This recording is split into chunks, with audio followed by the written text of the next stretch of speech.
ജയ് മാതാ. ചരണം ശരണം രമാംബികേ, ചരണം ശരണം ത്രയംബകേ. കമലക്കയുടെ കുടുംബത്തിൽ മറ്റാർക്കും അമ്മയിൽ വിശ്വാസമുണ്ടായിരുന്നില്ല. അമ്മ ഒരു ധർമ്മിഷ്ഠയും പതിവ്രതയുമായ സ്ത്രീ എന്നതിൽ കവിഞ്ഞ് ബ്രഹ്മാനുഭൂതി പ്രാപ്തമാക്കിയ ഒരു ഗുരുവാണെന്നോ ഈശ്വരാവതാരമാണെന്നോ അവർ അറിഞ്ഞിരുന്നില്ല. അതിനാൽ എൻ്റെ കുടുംബത്തിലെ എല്ലാവർക്കും അമ്മയിൽ ഭക്തിവിശ്വാസങ്ങൾ ഉണ്ടാവണമേ എന്ന് കമലക്ക പ്രാർത്ഥിച്ചിരുന്നു. ഒരിക്കൽ ഗോപിനാഥിന് വസൂരിരോഗം പിടിപെട്ടു. അക്കാലത്ത് വസൂരി രോഗത്തിന് മരുന്നുണ്ടായിരുന്നില്ല, ചില നാട്ടുചികിത്സകൾ മാത്രം. കുട്ടിയുടെ രോഗം മൂർച്ഛിച്ചു കൊണ്ടിരുന്നു. ശരീരം മുഴുവൻ നീര് വന്നു. കുട്ടി ഒന്നും കഴിക്കാതായി, ജലപാനം പോലുമില്ല. ഒന്നും കഴിക്കാത്ത കുട്ടിയെ നോക്കി വൈദ്യൻ കൈ മലർത്തി. കുടുംബം മുഴുവൻ ദുഃഖത്തിലാണ്ടു. മൃതപ്രായനായി കിടക്കുന്ന കുട്ടിയെ നോക്കി അച്ഛനമ്മമാർ കണ്ണീർ വാർത്തു. സമയം രാത്രി 2 മണി. ഉറങ്ങാതെ തിരിഞ്ഞും മറിഞ്ഞും കിടക്കുന്ന മകനോട് അല്പം വെള്ളമെങ്കിലും കുടിക്കൂ എന്ന് കമലക്ക പറഞ്ഞു. പെട്ടെന്ന് കുട്ടി അവരുടെ മുഖത്ത് നോക്കി പറഞ്ഞു, ആ വീട്ടിൽ ദേവൻ ഉണ്ടല്ലോ, ദേവൻ തരുന്ന പ്രസാദം ഞാൻ കഴിക്കാം. കമലക്കയ്ക്ക് ആശ്വാസമായി. അവർ പുലരുന്നതുവരെ കാത്തിരുന്നു. 5 മണിയായപ്പോൾ അവർ അമ്മയുടെ ഗൃഹത്തിലെത്തി. അമ്മ ധ്യാനം കഴിഞ്ഞ് പുറത്തു വരുന്ന സമയമാണത്. അമ്മയെ കണ്ട കമലക്ക നമസ്കരിച്ച് കാര്യങ്ങൾ പറഞ്ഞു. അമ്മ അകത്തു പോയി ഒരു ആപ്പിൾ എടുത്തു കൊണ്ടുവന്ന് തോലും കുരുവും കളഞ്ഞ് ഇത് കുട്ടിക്ക് നൽകൂ എന്ന് പറഞ്ഞു.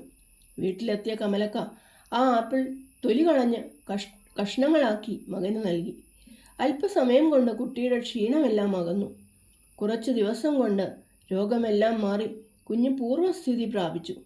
മരണത്തിൽ നിന്നും തങ്ങളുടെ മകനെ രക്ഷിച്ച അമ്മയെ കുടുംബത്തിലെ എല്ലാവരും ദേവാ എന്ന ഭക്തിഭാവത്തോടെ വിളിക്കുവാൻ തുടങ്ങി. അങ്ങനെ ഗോപിനാഥ് എന്ന കൊച്ചു കുഞ്ഞിൻ്റെ ദേവൻ എന്ന സംബോധന എല്ലാവരും ഉൾക്കൊണ്ടു.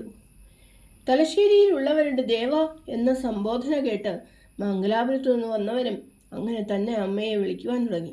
ക്രമേണ അത് സാധാരണമായി. ധർമ്മത്തിന് സമുന്നതമായ സ്ഥാനം നൽകിയ ഒരു അവതാരം ശ്രീരാമന് ശേഷം ശ്രീരമാദേവി തൃപ്പാദങ്ങളാണെന്ന് പറയാം. അമ്മയിലെ ധർമ്മത്തിൻ്റെയും പ്രേമത്തിൻ്റെയും പ്രഭ കണ്ട മഹർഷി ശുദ്ധാനന്ദ ഭാരതിയാർ ഇങ്ങനെ പറഞ്ഞു, അല്ലയോ അമ്മേ, അങ്ങ് വിജയിച്ചരുളിയാലും പ്രേമാവേശം അനശ്വര സൗഭാഗ്യത്തോടെ രൂപം ധരിച്ച അങ്ങയുടെ ആന്തരിക വ്യക്തിത്വം എന്നെ അത്യധികം ആകർഷിക്കുന്നു. കോമളമായ മാതൃരൂപത്തിൽ ധർമ്മമൂർത്തിയായി വിളങ്ങുന്ന രാമനായി ഞാൻ അമ്മയെ കരുതുന്നു. ശ്രീകൃഷ്ണ പ്രേമമായിരുന്നുവല്ലോ അക്കാലത്ത് സ്ത്രീകളിൽ അമ്മ ചൊരിഞ്ഞുകൊണ്ടിരുന്നത്. ശാരദാമല്ലർ ഒരു ദിവസം തൻ്റെ ഭർത്താവിൻ്റെ അനുജൻ്റെ ഭാര്യയെയും കൂട്ടി അമ്മയുടെ ഗൃഹത്തിലെത്തി. വളരെ പ്രേമത്തോടുകൂടി അമ്മ അവളെ സ്വാഗതം ചെയ്തു. അവൾ അമ്മയെ നമസ്കരിച്ചപ്പോഴേക്കും എന്തോ ഒരു ആവേശം അവരെ പിടികൂടി. അവർ അമ്മയുടെ തൃപ്പാദങ്ങളെ മുറുക്കെ പിടിച്ചു കരയാൻ തുടങ്ങി. അമ്മയുടെ തൃക്കരങ്ങൾ ആശീർവാദ മുദ്രയോടെ ഉയർന്നു. പിന്നെ അവരെ പിടിച്ചെഴുന്നേൽപ്പിച്ചു.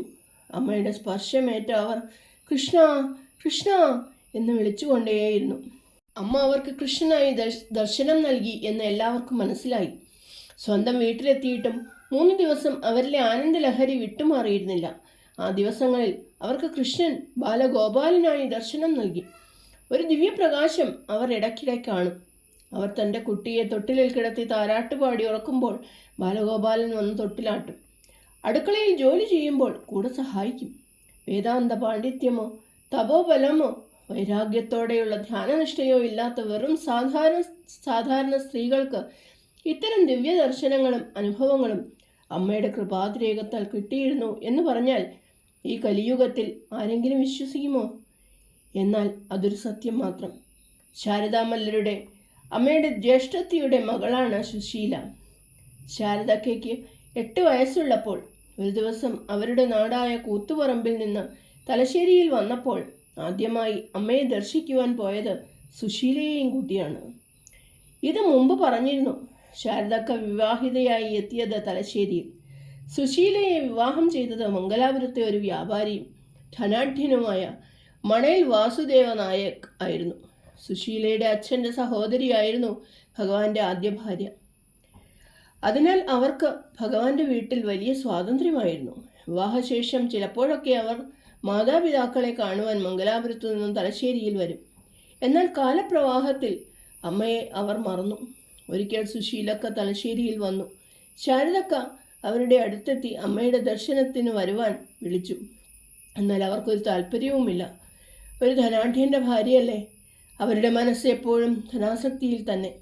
ശാരദക്ക അവരെ വിളിക്കുവാൻ ചെല്ലുമ്പോഴൊക്കെ അവരുടെ ജോലി ഇതായിരിക്കും: പെട്ടി തുറക്കുക, പട്ടുസാരികളും മറ്റും എടുത്തു നോക്കുക, വീണ്ടും അടുക്കി വയ്ക്കുക, ആഭരണപ്പെട്ടി തുറന്ന് ആഭരണങ്ങൾ അണിഞ്ഞ് കണ്ണാടിയിൽ നോക്കി തൃപ്തയാവുക. ഇതുതന്നെ എപ്പോഴും. ശാരദക്ക അവർക്ക് വേണ്ടി പ്രാർത്ഥിക്കുവാൻ തുടങ്ങി. അങ്ങനെ ഇരിക്കെ ഒരു ദിവസം സുശീലക്ക അമ്മയുടെ അടുത്തേക്ക് വന്നു. അപ്പോൾ ഹാൾ നിറയെ സ്ത്രീകൾ. ഭജനം പൊടി പൊടിക്കുന്നു. അമ്മ സമാധിയിലും. അവർ മറ്റുള്ളവരുടെ കൂടെ ഇരിക്കാതെ ഒരിടത്ത് മാറിയിരുന്നു. പെട്ടെന്ന് ഭജനമധ്യേ ശ്രീകൃഷ്ണ ഭാവത്തിൽ അമ്മ സുശീലക്കയുടെ അടുക്കെ ഓടിയെത്തി. എന്നിട്ട് ഉച്ചത്തിൽ പറഞ്ഞു: എത്ര കാലമായി ഞാൻ നിന്നെ കാത്തിരിക്കുന്നു. നീ എന്നെ മറന്നു അല്ലേ? എന്നാൽ ഞാൻ നിന്നെ മറന്നിട്ടില്ല. ഇത്രയും പറഞ്ഞ് അമ്മ കുനിഞ്ഞുകൊണ്ട് അവരെ ഗാഢാലിംഗനം ചെയ്തു. ആലിംഗനത്തിൻ്റെ മാസ്മര ശക്തിയിൽ സുശീലക്ക തന്നെയും ലോകത്തെയും മറന്നുകൊണ്ട് ഒരു ശിലാപ്രതിമ പോലെ ഇരിക്കുന്നു. ഭജന തുടർന്നുകൊണ്ടിരുന്നു. സുശീലക്ക സ്തബ്ധാവസ്ഥയിൽ നിന്ന് ഉണർന്നു. അവരുടെ ദൃഷ്ടികൾ അന്തർമുഖത്വത്തെ വെളിപ്പെടുത്തി. തുടർന്ന് അവർ താൻ അണിഞ്ഞിരുന്ന ആഭരണങ്ങൾ ഓരോന്നായി അവിടെ തന്നെ വെച്ചുകൊണ്ട് ഭജനം ആലപിക്കുവാൻ തുടങ്ങി. സഭ മുഴുവൻ നിശബ്ദം. സുശീലയുടെ ശ്രീകൃഷ്ണ സ്തുതി മാത്രം കേൾക്കാം. സുശീലയിൽ യശോദയുടെ ഭാവം ആവേശിച്ചതായി മറ്റുള്ളവർക്ക് മനസ്സിലായി. സമാധിയിൽ നിന്നുണർന്ന അമ്മ കാണുന്നത് സുശീലയിലെ യശോദാഭാവമാണ്. അമ്മയുടെ കണ്ണുകളിൽ ആനന്ദാശ്രു നിറഞ്ഞു. ഭാവപ്രകടനങ്ങൾ കഴിഞ്ഞപ്പോൾ അമ്മയുടെ നിർദ്ദേശപ്രകാരം കുറച്ചുപേർ സുശീലക്കയെ അവർ അഴിച്ചുവെച്ച ആഭരണങ്ങളും എടുത്ത് അവരെയും കൂട്ടി വീട്ടിലെത്തിച്ചു. വീട്ടിലെത്തിയ സുശീലക്കയുടെ ഭാവമാറ്റം അവിടെയുള്ള എല്ലാവരും ശ്രദ്ധിച്ചു. ആരോടും സംസാരമില്ല. ജോലികളൊക്കെ ഒരു യന്ത്രം കണക്കെ ചെയ്യുന്നു. ആഭരണങ്ങളിലും വസ്ത്രങ്ങളിലും ഉണ്ടായിരുന്ന മോഹം തീരെ ഇല്ലാതായി. കോഴിക്കോട് നിന്ന് വന്ന സുശീലയുടെ ജ്യേഷ്ഠൻ സുശീലയ്ക്ക് ചിത്തഭ്രമമാണെന്ന് കൂടി പറഞ്ഞു. രമാദേവിയുടെ സംഘത്തിൻ്റെ ഫലമല്ലേ, അനുഭവിക്കട്ടെ. ഇങ്ങനെയും ചിലർ പ്രതികരിച്ചു. കുറച്ച് ദിവസം അങ്ങനെ കഴിയവേ സുശീലയുടെ ഭർത്താവിൻ്റെ എഴുത്ത് വന്നു. അയാൾ തലശ്ശേരിക്ക് വരുന്നുണ്ടെന്ന് അറിയിച്ചുകൊണ്ട്. സുശീലയുടെ അമ്മയ്ക്ക് ഭയമായി. അവർ രമാദേവി അമ്മയുടെ അടുത്തേക്ക് ഓടി വന്ന് കരഞ്ഞുകൊണ്ട് പറഞ്ഞു: എങ്ങനെയെങ്കിലും അവളെ പൂർവ്വസ്ഥിതിയിൽ കൊണ്ടുവരണം. അമ്മയ്ക്ക് കാര്യത്തിൻ്റെ ഗൗരവം മനസ്സിലായി. അമ്മ പ്രാർത്ഥിച്ചു: ഭഗവാനെ, അങ്ങയുടെ കുട്ടികൾക്ക് അപവാദം വരുത്തുവാൻ ഇടയാകരുതേ. അല്പം തീർത്ഥജലവും അർച്ചന ചെയ്ത പുഷ്പവും എടുത്തുകൊണ്ട് അമ്മ സുശീലക്കയുടെ വീട്ടിൽ പോയി. അവരുടെ മുഖം കണ്ടപ്പോൾ തന്നെ അമ്മയ്ക്ക് മനസ്സിലായി അവരുടെ പ്രജ്ഞ ഈ പ്രപഞ്ചത്തിലല്ലെന്ന്. ശിരസിൽ തീർത്ഥജലം തളിച്ച് ശ്രീരാമനാമം ജപിച്ച് അമ്മ അവരുടെ ശിരസിൽ കൈവച്ചമർത്തി. തൽക്ഷണം സുശീലക്കയുടെ പ്രജ്ഞ ഈ പ്രപഞ്ചതലത്തിലേക്ക് ഇറങ്ങി. ഉടനെ കൈകൾ കൂപ്പി കരഞ്ഞുകൊണ്ട് അവർ അമ്മയോട് പറഞ്ഞു: ദേവ, എന്തിനെന്നെ ഈ മൃത്യു സംസാരത്തിലേക്ക് കൊണ്ടുവന്നു?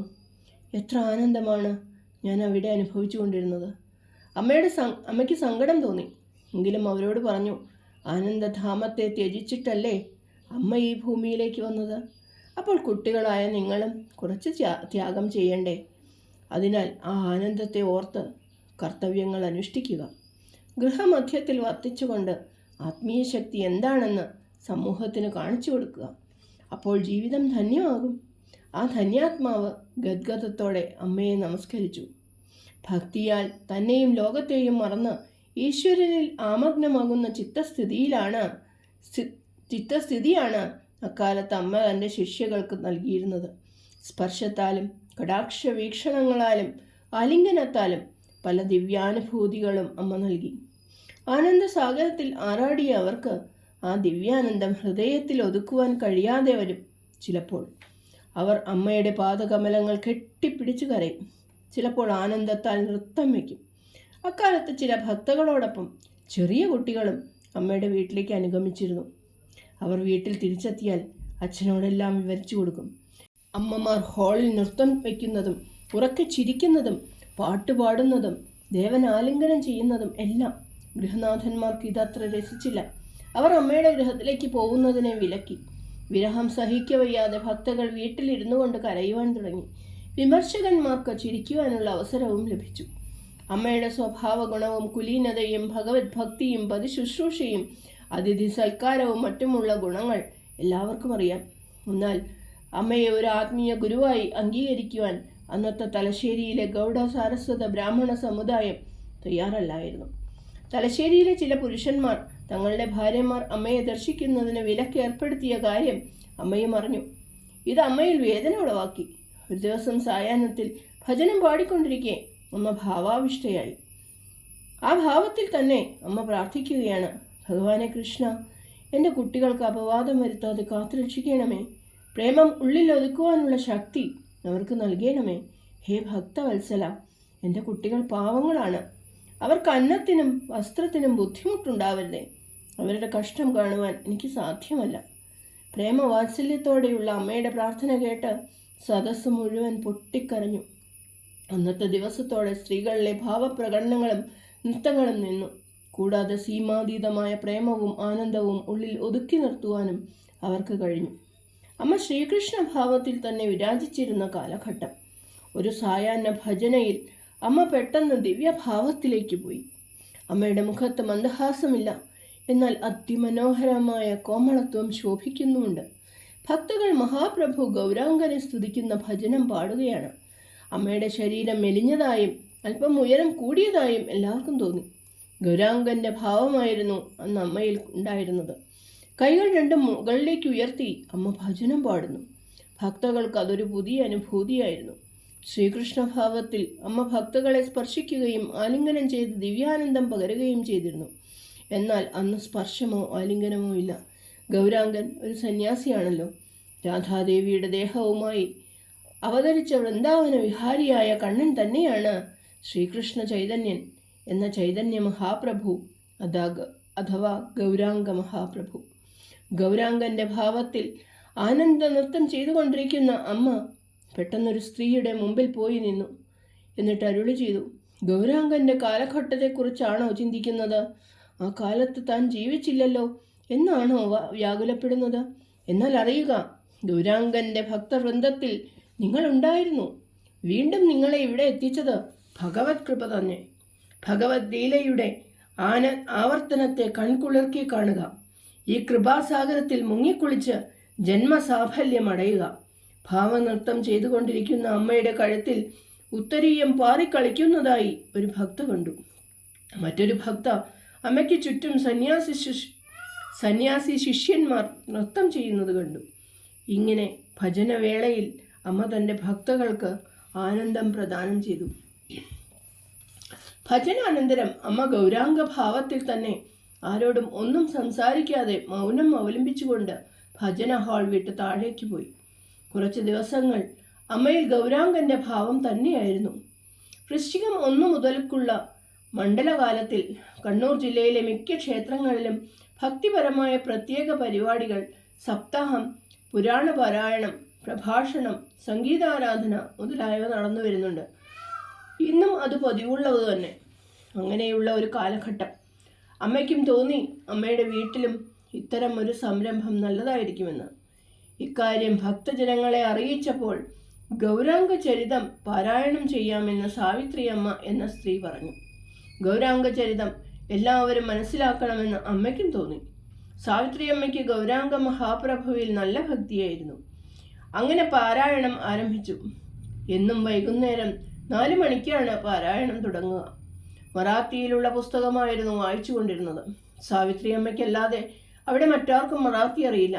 മറാത്തിയിലാണ് പാരായണമെങ്കിലും സാവിത്രി അമ്മ വിശദീകരിക്കാതെ തന്നെ ഭക്തകൾക്കത് മനസ്സിലാക്കുവാൻ തുടങ്ങി. ഇങ്ങനെയാണെന്നോ? അതിലെ പ്രധാന സംഭവങ്ങളും ദിവ്യലീലകളും അമ്മയിൽ ഭാവങ്ങളായി അവർ ദർശിക്കുവാൻ തുടങ്ങി. പാരായണ ദിവസം മുതൽ തന്നെ സാവിത്രി അമ്മയ്ക്കും പല ദിവ്യാനുഭവങ്ങളും ഉണ്ടാകാൻ തുടങ്ങി. എങ്കിലും പാരായണം മുഴുമിപ്പിക്കുവാൻ അവർക്ക് സാധിച്ചില്ല. കുടുംബ സംബന്ധമായ ഒരു പ്രത്യേക സാഹചര്യത്തിൽ അവർക്ക് വരാൻ കഴിയാതെയായി. ഇനി പാരായണം ആർ നടത്തും? മറാത്തി ആർക്കും വശമില്ല. പാരായണം ഒരു മംഗള സംരംഭമാണ്. അതിന് വിഘ്നമുണ്ടായിക്കൂടാ. അടുത്ത ദിവസമായി എല്ലാവരും എത്തി. എന്നാൽ പാരായണം ചെയ്യുന്ന ആളില്ല. ഗ്രന്ഥം മുന്നിലിരിക്കുന്നു. ഒന്നും സംഭവിക്കാത്ത മട്ടിൽ ഗ്രന്ഥത്തിൻ്റെ മുന്നിൽ അമ്മ വന്നിരുന്നു. ഭക്തകൾക്ക് കൗതുകം. മറാത്തി അറിയാത്ത അമ്മ എങ്ങനെ വായിക്കും? അമ്മ സർവജ്ഞയാണെന്നും സരസ്വതി രൂപത്തിൽ വിളങ്ങുന്നത് അമ്മയാണെന്നുമുള്ള അറിവ് ഒരു നിമിഷം അവർ മറന്നുപോയി. അമ്മ ഗ്രന്ഥത്തിലേക്ക് ഒന്ന് നോക്കി. ഗ്രന്ഥത്തിൽ ദൃഷ്ടിയുറപ്പിച്ച് അമ്മയുടെ പ്രജ്ഞ ദൃശ്യാതീതമായി മാറി. പുസ്തകം തലേ ദിവസം വായിച്ചതിൻ്റെ തുടർച്ചയായ ഭാഗമെടുത്ത് സുന്ദരമായ സ്വരത്തിൽ സ്ഫുടമായി ഉച്ചരിച്ചുകൊണ്ട് അമ്മ പാരായണം ആരംഭിച്ചു. ഗ്രന്ഥത്തിൽ നൽകിയിട്ടില്ലാത്ത പല വിവരണങ്ങളും ഭക്തകൾ കേട്ടു. ഇത്തരത്തിൽ പാരായണം ഭംഗിയായി പരിസമാപ്തിയിലെത്തി. ഗൗരാംഗ ചരിത പാരായണത്തിന് ശേഷവും കുറേ ദിവസം ഗൗരാംഗന്റെ വ്യക്തിപ്രഭാവം അമ്മയിൽ നിഴലിച്ചിരുന്നു. അമ്മയുടെ ഭക്തകൾ അമ്മയിൽ ശ്രീകൃഷ്ണഭാവം കാണുവാനാണ് കൊതിച്ചിരുന്നത്. കാരണം കൃഷ്ണനിലെ സൗലഭ്യത മറ്റൊരു ഭാവത്തിനുമില്ല. ശ്രീകൃഷ്ണൻ സുസ്മേര വദനനായി പ്രേമം നൽകിയും സ്വീകരിച്ചും ഭക്തജനങ്ങളിൽ ഭക്തിയുടെ ആവേശം സൃഷ്ടിക്കുന്നു. അമ്മയിൽ ശ്രീകൃഷ്ണഭാവം വീണ്ടും പ്രത്യക്ഷപ്പെടുവാൻ തുടങ്ങി. പ്രേമത്തിൻ്റെ അനസ്യൂത പ്രസരണം അമ്മയിൽ നിന്നും വീണ്ടും പ്രവഹിക്കുവാൻ തുടങ്ങി. ശ്രീമതി പത്മാവതി ഭട്ട് എന്ന സ്ത്രീ തലശ്ശേരിയിലെ അമ്മയുടെ ഗൃഹത്തിൻ്റെ തൊട്ട് മുൻവശത്തുള്ള വാദ്യാർ മഠം എന്ന ഗൃഹത്തിലായിരുന്നു താമസിച്ചിരുന്നത്. പൊമ്മക്ക എന്നാണ് അവരെ മറ്റുള്ളവർ വിളിക്കാറ്. അമ്മയുടെ ഗുരു സുഗന്ധിമാതായുടെ ഇളയ സഹോദരിയാണവർ. പരമ്പരയായി സിദ്ധിച്ച ഭക്തിയാലും തൻ്റെ ജ്യേഷ്ഠത്തിൽ നിന്ന് അമ്മയുടെ ആത്മീയ പ്രതിഭയും അവതാര രഹസ്യവും അറിയാൻ കഴിഞ്ഞതിനാലും അവർക്ക് അമ്മയോട് എന്തെന്നില്ലാത്ത ഭക്തിയും ആകർഷണവും തോന്നിയിരുന്നു. ശ്രീകൃഷ്ണനായിരുന്നു അവരുടെ ഇഷ്ടദൈവം. അവരുടെ ഭർത്താവ് അപ്പുരായ വാദ്യാർ തൊട്ടടുത്തു തന്നെയുള്ള ശ്രീലക്ഷ്മി നരസിംഹ ക്ഷേത്രത്തിലെ അർച്ചകനായിരുന്നു. അതായത് ഭഗവാന്റെ കുലപുരോഹിതൻ. പുരോഹിത കുടുംബത്തിലെ അംഗമായതിനാൽ പത്മാവതി ഭട്ടിന് അമ്മയുടെ ഭവനത്തിൽ പോയി മറ്റു ഭക്തകളുമായി ഇടപഴകുന്നതിനുള്ള സ്വാതന്ത്ര്യം അന്നത്തെ കുലസമൂഹം അനുവദിച്ചിരുന്നില്ല. കാരണം അമ്മയുടെ ഭക്ത സമൂഹത്തിൽ പല സമുദായത്തിലുമുള്ള അംഗങ്ങളുണ്ടായിരുന്നു. അമ്മയ്ക്ക് ജാതിയില്ല. ബ്രഹ്മജ്ഞാനിക്ക് ജാതിയോ മതമോ ദേശമോ ഇല്ല. അപ്പോൾ പിന്നെ അവതാരശക്തിയുടെ കാര്യം പറയണമോ? പത്മാവതി ഭട്ടിന് അമ്മയുടെ ഗൃഹത്തിൽ പോകുവാൻ കഴിയുന്നില്ലെങ്കിലും അവരുടെ മനസ്സും ഹൃദയവും അമ്മയിൽ തന്നെയായിരുന്നു. അവരുടെ വീടിൻ്റെ മുകളിലെ മുറിയിലെ കിളിവാതിലിലൂടെ നോക്കിയാൽ അമ്മയുടെ വീടിൻ്റെ വരാന്തയും മുറ്റവും മുകളിലെ ഹാളും വ്യക്തമായി കാണാം. അമ്മയുടെ വീട്ടിൽ ഭജനം തുടങ്ങിയാൽ പത്മാവതി ഭട്ട് ഈ കിളിവാതിലിലൂടെ നോക്കിയിരിക്കും. കാലത്ത് അമ്മ നടത്തുന്ന തുളസി പൂജയും അവർ കണ്ടിരിക്കും. ഒരു ദിവസം പതിവ് പോലെ കാലത്ത് അമ്മയുടെ തുളസി പൂജ നടക്കുകയാണ്. സൂര്യഭഗവാനെ വണങ്ങുന്നതും തുളസിത്തറ വലം വയ്ക്കുന്നതും തുളസിക്ക് ആരതി ഒഴിയുന്നതും തീർത്ഥമൊഴിക്കുന്നതും എല്ലാം പത്മാവതി ഭട്ട് നോക്കിക്കണ്ടു. അപ്പോഴതാ ഒരു അദ്ഭുത ദൃശ്യം. അമ്മയ്ക്ക് ചുറ്റും ഒരു ദിവ്യമായ പ്രകാശഗോളം. ആ മഹാപ്രകാശത്തിൽ അമ്മയുടെ പിന്നിലായി അമ്മയുടെ സാരിത്തുമ്പ് പിടിച്ചുകൊണ്ട് ഒരു കോമള ബാലൻ നടക്കുന്നു. ആ ബാലന്റെ മുഖസൗന്ദര്യം പൊമ്മക്കയെ ഹഠാത് ആകർഷിച്ചു. രത്നാഭരണ വിഭൂഷിതനായ ബാലൻ നടക്കുമ്പോൾ ചിലങ്കനാദം പൊമ്മക്ക വ്യക്തമായി കേട്ടു. അവരുടെ ഹൃദയം പ്രേമത്താൽ നിറഞ്ഞൊഴുകി. തുളസി പൂജ കഴിഞ്ഞ് അമ്മ വരാന്തയിൽ ഭഗവാനെ പൂജ ചെയ്യുന്നു. അത് കഴിഞ്ഞാൽ അമ്മ ദ്വാരപൂജ നടത്തും. വീടിനെ ദേവാലയമായി കണക്കാക്കി ദേവാലയത്തിൽ പ്രവേശന ദ്വാരത്തിൽ ചെയ്യുന്ന പൂജ തന്നെ ദ്വാരപൂജ. അപ്പോഴും സർവരാലും ആകർഷണീയനായ ആ കോമള ബാലൻ അമ്മയുടെ സാരിത്തുമ്പം പിടിച്ച് പിന്നിൽ നിൽക്കുന്നു. പിന്നെ പത്മാവതി ഭട്ടിന് സ്വയം നിയന്ത്രിക്കുവാൻ കഴിഞ്ഞില്ല. തൻ്റെ ഹൃദയത്തെ ആകർഷിച്ച ആ ബാലൻ ഏതാണ്? യാഥാസ്ഥിതികതയിലെ നിയമങ്ങളെ മറന്ന് അവർ അമ്മയുടെ ഗൃഹത്തിലേക്ക് ഓടി വന്നു. പുറത്തെ വരാന്തയിലിരിക്കുന്ന ഭഗവാനോട് അവർ ഏതാണ് ആ ബാലനെന്നും ഇവിടെ വന്ന അതിഥികൾ ആരാണെന്നും തിരക്കി. ഏത് ബാലൻ, ഏത് അതിഥികൾ? ഭഗവാൻ അത്ഭുതപ്പെട്ടു. ഒരിക്കലും ഇവിടെ വരാത്ത ഇവർക്ക് ഇന്നെന്തു പറ്റി? ഭഗവാൻ സ്വയം ചോദിച്ചു. പൊമ്മക്കയുടെ ശബ്ദം കേട്ട് അമ്മ അകത്തുനിന്ന് പുറത്തേക്ക് വന്നു. അമ്മയെ ഒരു നീലപ്രകാശത്തിൽ ദർശിച്ച പൊമ്മക്കയുടെ ഹൃദയം ഭക്തിയാൽ നിറഞ്ഞൊഴുകി. ദേവ, അങ്ങ് തന്നെ കൃഷ്ണൻ എന്ന് പറഞ്ഞുകൊണ്ട് അവർ അമ്മയുടെ ചരണങ്ങളിൽ വീണ് നമസ്കരിച്ചു. നിഷ്കളങ്കവും കാമനകളില്ലാത്തതുമായ പരിശുദ്ധ പ്രേമത്താൽ മാത്രമേ ഭഗവാനെ ആകർഷിക്കുവാൻ കഴിയൂ. ഭഗവാൻ നിർഗുണനാണെങ്കിലും ഭക്തഹൃദയത്തിന് ആനന്ദം നൽകുവാൻ രൂപത്തോടുകൂടി പ്രത്യക്ഷപ്പെടുന്നു. രൂപത്തെ നിഷേധിക്കുന്നവർക്കും വിഷയാശ ഉള്ളവർക്കും ഭഗവാന്റെ ദർശനം സാധ്യമല്ല. ഇങ്ങനെയുള്ള സതുപദേശങ്ങൾ നൽകി അമ്മ അവരെ യാത്രയാക്കി. അമ്മയുടെ സാരഗർഭമായ ഉദ്ബോധനത്താൽ ആ ഹൃദയം ത്രസിച്ചു.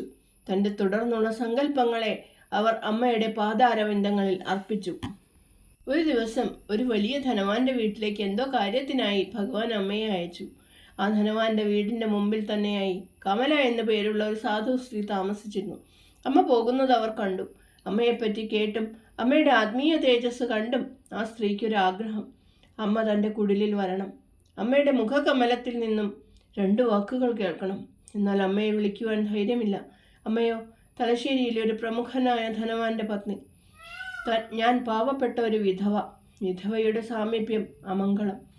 സമൂഹത്തിൽ ശപിക്കപ്പെട്ടവൾ. അങ്ങനെയുള്ള തൻ്റെ ഗൃഹത്തിൽ സർവമംഗള സ്വരൂപിണി കയറി വരുമോ? ഇങ്ങനെ ചിന്തിച്ചുകൊണ്ട് ആ സ്ത്രീ തൻ്റെ വീടിൻ്റെ വരാന്തയിൽ ഇരിക്കുമ്പോൾ അതാ അമ്മ കയറി വരുന്നു. മംഗളമൂർത്തിയായ അമ്മയ്ക്ക് പാവപ്പെട്ടവനെന്നോ പണക്കാരനെന്നോ ഭേദമില്ല. അമ്മ നോക്കുന്നത് ഹൃദയത്തിൽ ഭക്തി ഉണ്ടോ എന്ന് മാത്രം. ആ സ്ത്രീ അമ്മയെ നമസ്കരിച്ചു.